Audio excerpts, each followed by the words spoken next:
So you want to turn this photograph into this one.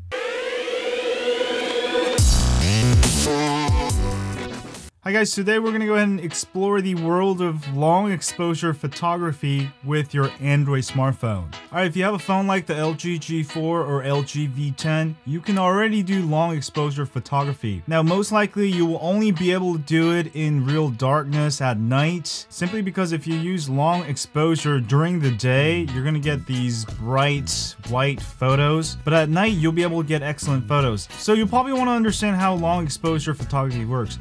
Basically, your camera shutter is left open a lot longer than normal. That way, the camera sensor can take in all of the information a lot longer. For example, 15 seconds if you want to take long exposure of some waves, maybe cars going by at night. And that is great. Phones like the LG G4, LG V10, even phones like Note 5, or even the Nexus 6P, or any Android smartphone, you can use it like a third-party app called Camera FD5. You can leave the shutter open by using long exposure mode. That's basically how it works, but the problem is that if you want to do long exposure photography during the day, it's nearly impossible with the smartphones. The main reason is that it's too bright, even on cloudy days. If you leave the shutter open more than a second, you'll get these bright, unusable photos. Now, if you know how to use cameras, you can get this thing called an ND filter. It's basically sunglasses for your camera. So this is called the ND filter.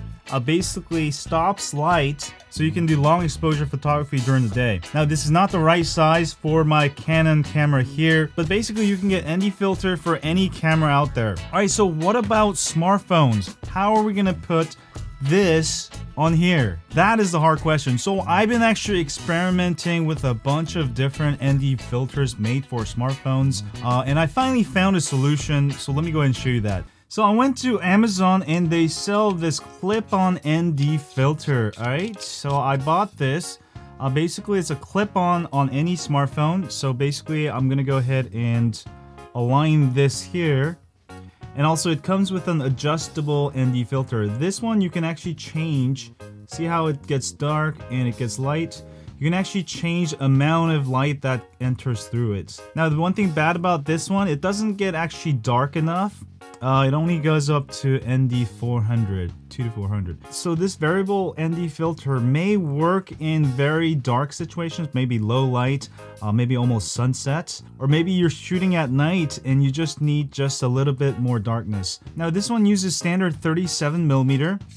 So I was trying to use this, but I couldn't get the exposure time of 15 seconds, which is what I needed for shooting during the day. So I actually own a bunch of filters. This is a Hoya filter for my Canon 50mm. It's a 52mm filter. So you'll notice that it actually doesn't fit, right? And also this one is a 1000x ND filter that does 10 stops versus ND 400. So basically this is a lot darker than this one that comes with the kit. Now since this is a standard 37mm, I tried to find a 1000x filter like this, but I couldn't. But I did find a 37 to 50mm adapter. So what I did, I ordered this. It's like a couple bucks on Amazon. I fit this onto my new clip here.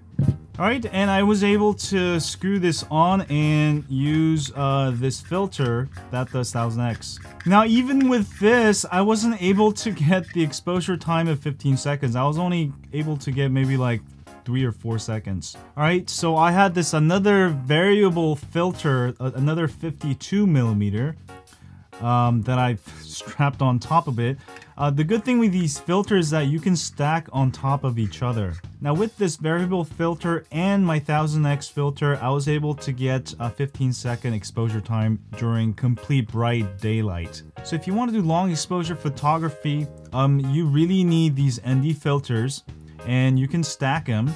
And my actually recommendation is don't use a variable because they kind of mess up the light. I only use this as the only thing I had. But basically you can get the 1000x, start with this one. There's also ND2, ND4, and the ND8 lenses, ND filters that you can stack. So you can find the right combination for however exposure time you need. Alright, but let me go ahead and demonstrate real quick using my LG V10. All right, let's say I want to do a long exposure photography of this Beetle car going by, and I want to actually be able to see the blurry parts. All right, now if I'm in auto mode and I do this, I'm just gonna get sort of blurry photo, but you're not gonna get the streak of the actual car. So let me go ahead and put it in manual mode. All right, next I'm gonna go ahead and set the ISO to as low as possible, 50. All right, that way it's gonna be as dark as possible, and that way I'll be able to use the slowest shutter speed. You can see the exposure meter here showing that it's too bright. The most I can actually use is actually probably around 1/15th. All right, so I'll do another photo like this. All right, and you can see I did a little bit better. Now that's the limits of your smartphone. Basically during the day, you're not going to be able to do long exposure photography. But here comes the ND filter. I'm going to go ahead and place this on here. All right, you'll see that now it's completely dark. Right, and I can go to almost 30 seconds, but if you look at my exposure meter, it's completely dark. So this filter is actually too dark. For the lighting conditions of this indoor shot, this is way too dark. So I'm gonna go back to the kit filter, variable filter that it came with. But if you're gonna shoot during the day outdoors, you're gonna definitely need the other stuff I've talked about. But I'm gonna just go ahead and plug this back in just to show you. All right, you can see my exposure meter show that it's too bright at 30 seconds. All right, let's actually do just 4 seconds for the effect we're doing. We don't need it super bright. So I'm gonna go ahead and adjust the variable filter until the exposure meter says I'm somewhat near the middle. All right, that looks good enough. A little bit more than I would like, but this should get the effect we want. So let me go ahead and do this. Ready, set, go.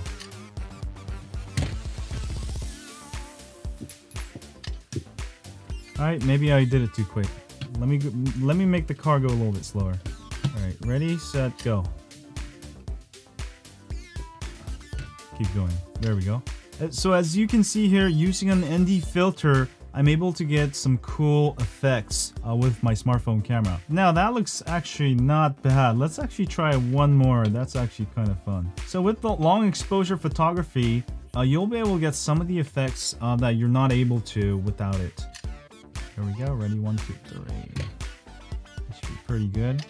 So as you can see here, we got nice action, and you can actually see the car there. So that's basically how you do it. You just need to be able to cut out some of the light using an ND filter. Since this ND filter is not dark enough, I had to get a little creative by using an adapter and also darker ND filters. And also if it's not dark enough, you can go ahead and add more ND filters, stack it, and make it super dark. Alright, so also another thing I forgot to mention is that you definitely need a tripod. Alright, let me go ahead and show you what I use. The first thing you will need is a smartphone mount. I highly recommend the ReadyCam. This one fits very large phones like LG V10, the Note 5. This is actually the ReadyCam XL, the large version of it. All right, it has a hole for tripod, and this will fit most tripods. And since it's a smartphone, you don't need a heavy-duty tripod. You can go ahead and grab some really cheap tripods on Amazon for like 20 bucks. Screw it on there. You'll get your tripod on there, and when you take these photos, make sure the tripod does not move. All right, just like that, because long exposure photography, any kind of movement is going to cause shakes in your photo. But so long as it's not moving, you're going to get some excellent photos. All right, did go out to the beach today and took some shots. What would normally look like this, I was able to actually turn it into something like this. So this is awesome.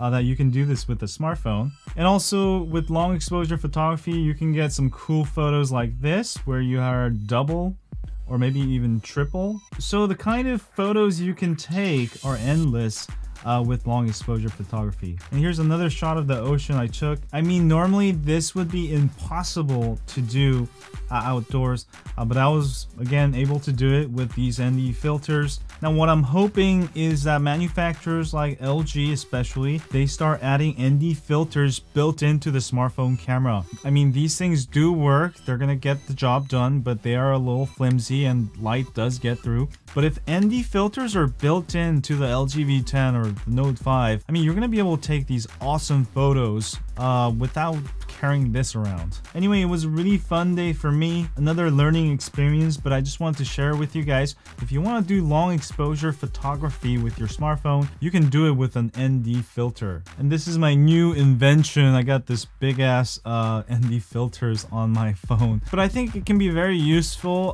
for those of you photographers who like to carry your cameras everywhere. Maybe you're going on vacation to Hawaii and you don't want to carry all your camera gear with you. Then you can take your smartphone, maybe a mini tripod, the Readycam, and the filter, and you should still be able to make some decent long exposure photography photos. And also for those of you with a phone that doesn't have manual shutter speed control like the LG V10 or the LG G4, you can still use a third-party app like Camera FE5, but I did find the LG V10 and LG G4 superior for long exposure photography just because it's already built into the phone, and also the LG V10 and G4 are able to do 30 seconds of exposure photography out of the box. I mean, you can do it with Camera FE5, but Camera FE5, the exposure meter is not accurate. You have to randomly guess how many seconds you actually need for it, so you're just playing around with it. And on certain phones, it actually crops down the resolution, so you don't get the full resolution. Whereas the LG V10 and the G4, it's already built into the phone. And I try to do the same thing on the Note 5.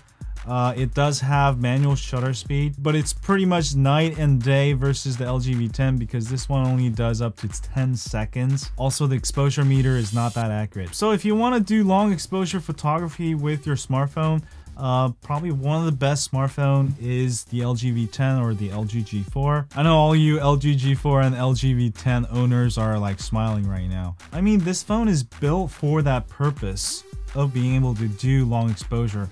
Whereas with these, I'm gonna have to mess with third-party apps. I found that the LG V10 is way much easier to do long exposure photography. All right, also it does have RAW mode. I actually took these photos and I didn't have the exposure right, but I took them in RAW, brought the exposure up, reduced the noise, do everything I wanted without degrading the actual photo. So the flexibility, I just feel like the LG V10 or the G4 is way superior over these others. I'm just saying, for long exposure photography, the V10 and G4 just simply kick ass. Anyway, I know it's kind of getting long. I know a lot of you are actually looking for something like this. This is something I actually had to build with a bunch of parts. They don't actually sell it. I'll actually have all the parts you need on Amazon that you can buy in the description below. All the stuff that I recommend for long exposure photography, so you can actually do it during the day in full sunlight. Anyway, don't forget to hit the thumbs up for me. It took me a couple of weeks of experimenting to actually make this video. And follow me on Twitter, Facebook, Google+, Instagram, and Periscope. And as always, stay on Android.